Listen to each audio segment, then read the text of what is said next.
पाश भगत सिंह से बेहद प्रभावित थे। अनेक तरीके से भगत सिंह के विचारों को ही अपनी कविता में एक तरीके से व्यक्त कर रहे थे। तो ये तो एक ऐसा संयोग हुआ कि उसी दिन दोनों शहीद हो गए।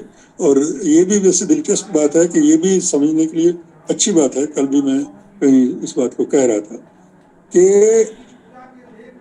एक तरफ स्टेट ने भगत सिंह की हत्या की, माने ब्रिटिश स्टेट ने, कॉलोनियल स्टेट ने। एक तरफ जो एक रिलीजियस फंडामेंटलिस्ट स्टेट के सपना देखने वाले लोग थे, जो हिंदुस्तान में खालिस्तान बनाने वाले लोग थे, और तो रिलीजियस फंडामेंटलिस्ट स्टेट भी क्रांतिकारियों की उतनी ही दुश्मन है, और एक कॉलोनियल और इंपीरियल स्टेट भी क्रांतिकारियों की उतनी ही दुश्मन है। ये भगत सिंह और पाश का एक सिंबॉलिक साथ इस बात में दिया कि एक को कॉलोनियल इंपीरियल स्टेट ने खत्म किया, माने शरीर को, जिनके मस्तिष्क को, और एक जिसकी कविता को रिलीजियस फंडामेंटल स्टेट अगर वो बन जाती। अब सोच के देखें कि हिंदुस्तान, जो पाकिस्तान का हाल हो रहा है, जो खालिस्तान अगर पंजाब में बन जाता, तो जो हाल पाकिस्तान में हो रहा है वो हिंदुस्तान पाकिस्तान यहाँ पंजाब के पंजाबियों का हो रहा होता।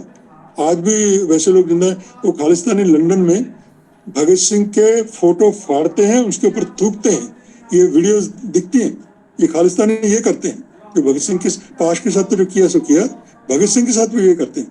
तो आप सोचिए कि रिलीजियस फंडामेंटल स्टेट, वो मुसलमानों की हो या हिंदुओं की हो, हिंदू राष्ट्र हो चाहे वो, और या सिखों की हो या किसी की भी हो, वो religious fundamental state is enemy of the people, as much enemy as the colonial state or imperial state is. So all the revolutionaries have to be one against both the states, whether colonial state, capitalist state, or religious fundamental state. Or religious fundamental state promotes capitalism and feudalism, more of feudalism than of capitalism. So ये भगत सिंह और पाश के शहादत का common बिंदु है कि जो क्रांतिकारी है वो दोनों तरफ से मारा जाएगा, चाहे वो कैपिटलिस्ट स्टेट हो और चाहे वो रिलीजियस फंडामेंटल स्टेट हो। तो ये मनु का भी जवाब हो गया। अभी मृणाल ने असल में आप सभी लोगों ने खुद जोड़ने की जरूरत भी नहीं है।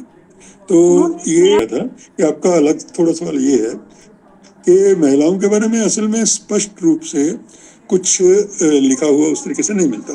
पाश की तो कविताओं से जाहिर होता है कि उनके प्रति क्या, विमेन के प्रति क्या परसेप्शन थी या क्या नजरिया था।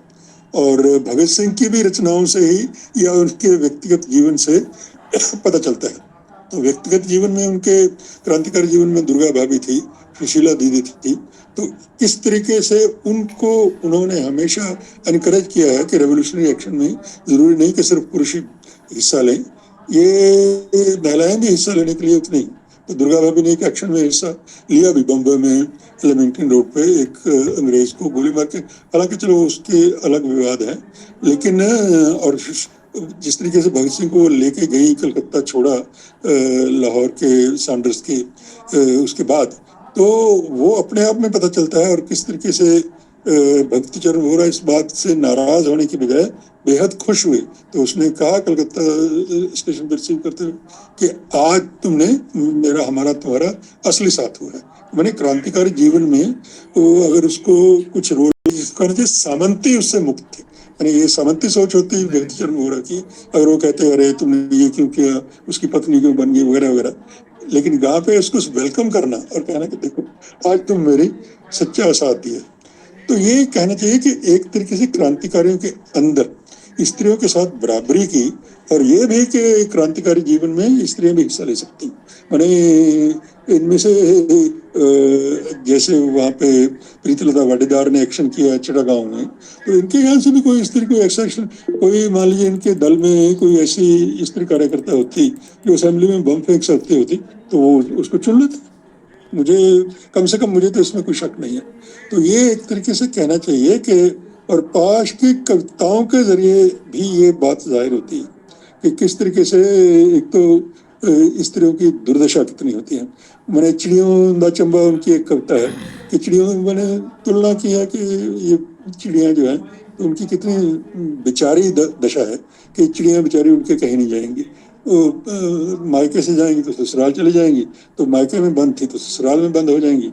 कोई उनकी स्थिति उस तरीके से बदलती नहीं। तो इस तरीके से मैंने वो उनकी जाहिर होती है। विमेन के प्रति उनकी अपनी दृष्टि भी और उनका जीवन का संघर्ष भी। तो पाश की पत्नी राजविंदर, वो तो अमेरिका में काम करते हैं। अब उसकी बेटी, उसके 2 बेटों की माँ हो गई है। पाश एक तरीके से नाना होते हैं आज। तो वो भी अपना मजदूरी करते हैं। विंकल बेटी का नाम है, जो 1978 में पैदा हुई थी, या 80 में। तो वो वहाँ पे अमेरिका में काम करते हैं। तो उनसे बात होती रहती है, तो काफी खुश होते हैं मैंने इन सब चीजों को जानकर। तो